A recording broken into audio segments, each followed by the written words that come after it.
Ladies and gentlemen, our 2020 car of the year is the Chevrolet Corvette. Here to accept the award is Corvette's Chief Engineer, Taj Jupter, and GM Head of Design, Mike Simcoe. Getting Motor Trend's Car of the Year is a huge honor for us, and we really appreciate it. The 2020 Chevrolet Corvette Stingray.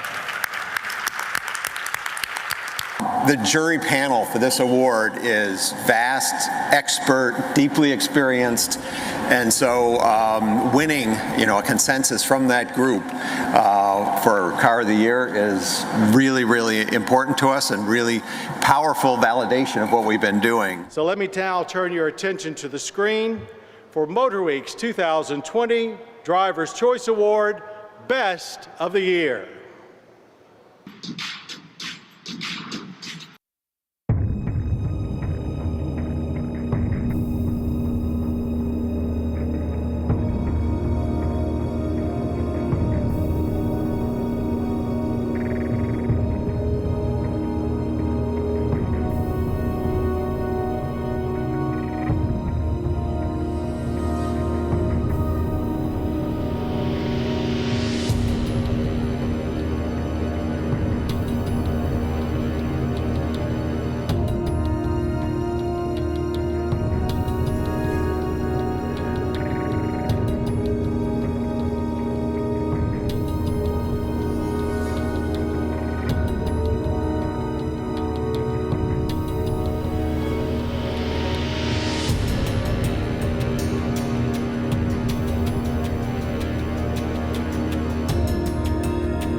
For us, the cars are so fast, the aerodynamics are really a safety issue.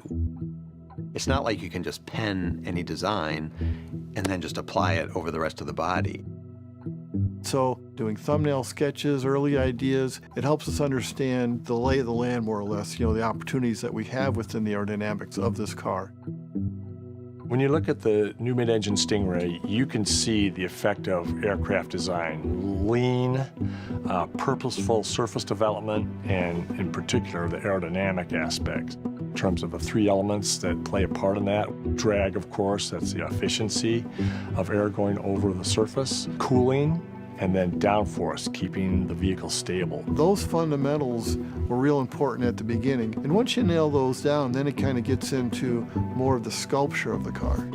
We see the car evolving, and we have this great process where it's part art, so hand sculpting clay, and part digital math-based design.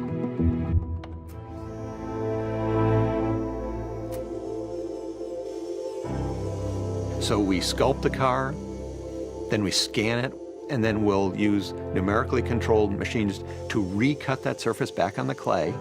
You go back to the sculptors, and they go start finessing the car, change the surfaces, make them blend together the way you want. We started at the very front of the car.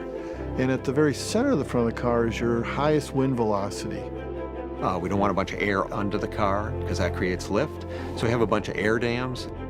This next car will have a hybrid rear spoiler that touches down in the middle and then flows air under it on the outboard corners.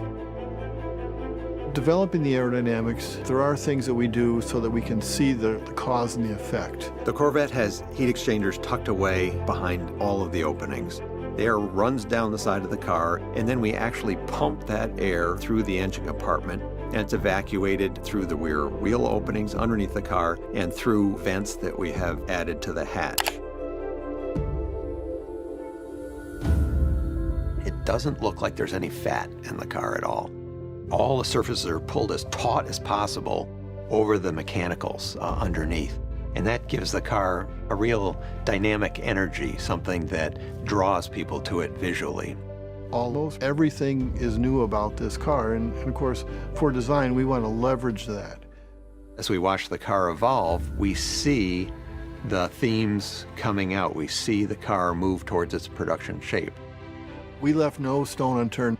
We were constantly asking ourselves, could we make something newer, better, more unique? You know, it still had to have the feel and look and maintain the brand Corvette, but you know, we had to do it in a new and unique way. When I come in and see the sculptors and designers and engineers working around the clay model, stepping back, it's like watching a symphony orchestra with the interplay between all the different people to create a unique personality, a character, a soul for a vehicle that people will absolutely resonate with and love.